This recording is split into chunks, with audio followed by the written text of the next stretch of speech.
Business School in Oxford, so thanks to Tim for inviting me to come.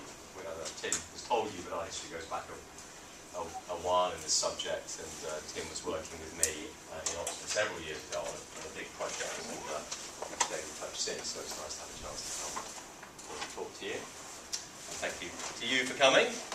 So there's kind of, I don't quite know what you like to do, so I've got a kind of bunch of slides, and I can do this in a fairly formal way, and I'll take you through a bunch of material, but please feel free to interrupt, ask questions, to point a finger and say, hi, say that's wrong, I don't understand that, what are you talking about? So if you feel you want to say anything at any point, I know it's not easy when you sit up there and I stand up here, but feel free to do so if you want. And I'm very happy to answer questions as we go along, and if not, hopefully we'll have time at the end for some discussion. So what Tim asked me to do was really think about two things: what the fair trade movement looks like, and what its different components might be, and how those might relate to this social enterprise and social entrepreneurship stuff that you're studying here, and what the connection between the two might look like. So hands up if you know what fair trade is. I'm not going to test you, don't worry. Okay, so you've got some idea, so about half the slides are going to be a waste of time, because you know already, but if you doubtless you've experienced it as a consumer, but I'm going to try and dig a bit deeper to what I think fair trade represents and what it's trying to achieve, particularly with reference to social entrepreneurship. Let's see if this works. So I want to start with a bit of context. So what I'm going to do is I'm going to set a bit of context, and I hope that this will be encouraging context for those of you who are interested in social enterprise, because I'm going to suggest to you that the world is changing in a way which is very pro a kind of social enterprise and social entrepreneurship agenda.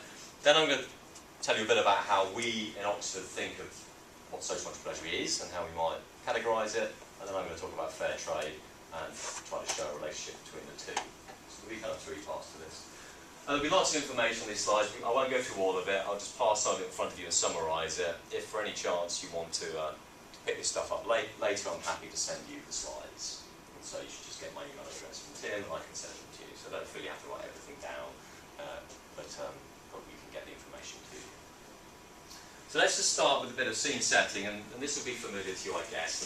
And I just want to point out that the way we often think about the structure of society is around these kind of three big buckets of activities. So we might think of there being something called the community sector, civil society, NGOs, not-for-profits, something called the private sector, which is typically corporations, commercial organisations making money, and something called the public sector, which is the state, right? It's government.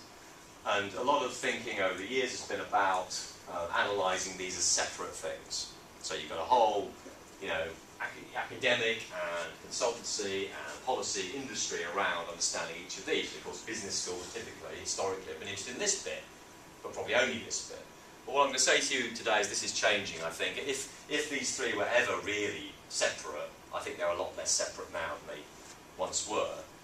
And so we can think of slightly complicated diagram. If we draw a little triangle and we say we've got kind of the private sector over here, the public sector over here, and the community stuff here, and how do they relate to each other, we can draw some lines that might separate them, first of all. So let's imagine we're just thinking about, well, these three together, how do they relate to each other in terms of making money or not making money? So if we can draw a line here that says, the private sector is about making money. That's what they do. So that's the line here. But over here, the state and communitarian sector are typically not about making money. Okay?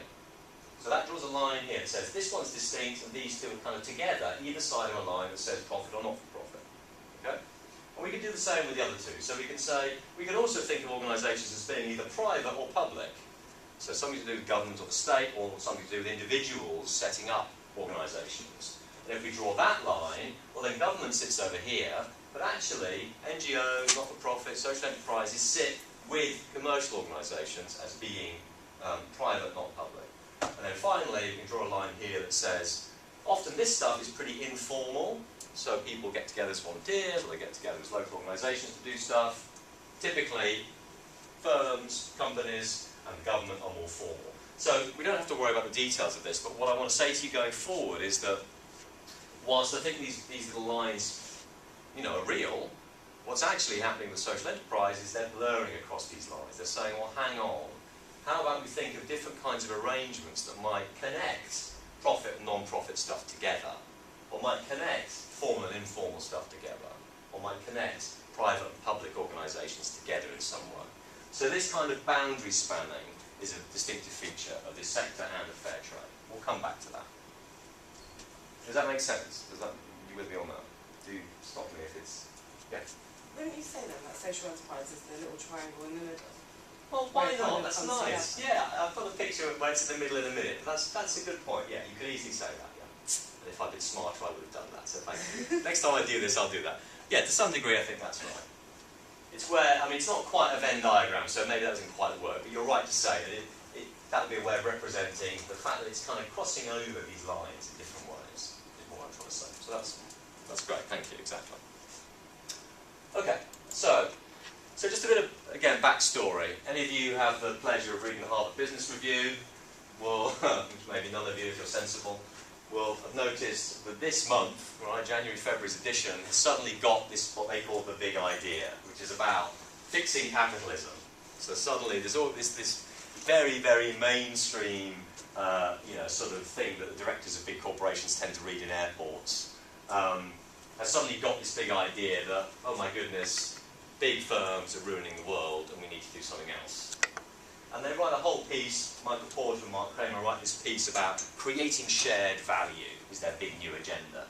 And it's all about those boundary lines being obscured really and saying, well, maybe we need to think more than just private economy, we need to think about public economy and so on. So the context is stuff's going on and change is in the air. It's a change which favours social enterprise. And so really what they're saying, this is quite radical stuff for those of you who are in the business school. You've done your basic strategy. Some of you will be familiar with this idea of PESTLE, right? Have any of you done PESTLE? It's kind of political, economic, social, technological, legal and something, environmental, something. Different dimensions that are supposed to determine what a firm can and cannot do in a particular context. Okay? But this is always seen as being in the background in typical strategy analysis. So it's kind of like, you look at, if you want to make widgets, you need to understand the other guys who are making widgets. That's the first thing you look at if you want to set up a company. And then you might think about, well, is there a stable government? Do you want to be doing business in Egypt right now? Because it's a pretty unstable place, right? What I think is happening is that background is becoming the foreground. So people are saying instead, when we start thinking about how we set up organisations, the first things we want to think about are political, economic, social issues, even before we worry about the companies making widgets like us. And that's a big shift. And it says we need to be more thoughtful about the kind of issues social entrepreneurs care about, the environment, society, community. Okay, so I won't go through all of this, but what I'm trying to say in the next few slides is that, and I would say this, wouldn't I, because this is my day job to put this stuff out, right? But I do believe there are trends going on globally which are saying we're moving towards a more socially entrepreneurial economy globally. And that, I think, is what Porter and Kramer are saying in Harvard Business Review. So here's a bunch of things that are happening in different economies. I won't go through all of them, but we can just drop into a few. Different sorts of globalization. This is bottom of the pyramid. Have anyone come across bottom of the pyramid markets? There's a book called The Fortune at the Bottom of the Pyramid by a guy called C.K. Prahalad. I can send you the reference if you want to email me. And what it's essentially saying is that there's 2 to 3 billion people on the planet who are very poor. At the moment, those people have no access to most goods and services, and companies ignore them because they're too poor to be seen as being a market. So if you're earning $2 a day and there's 2 or 3 billion of you, that starts making sense when you do the maths, because that's 2 or 3 billion times $2 is actually a lot of money. So the BOP model is saying we can reach very poor people in different ways, and suddenly they can become a market. We didn't think they were a market before.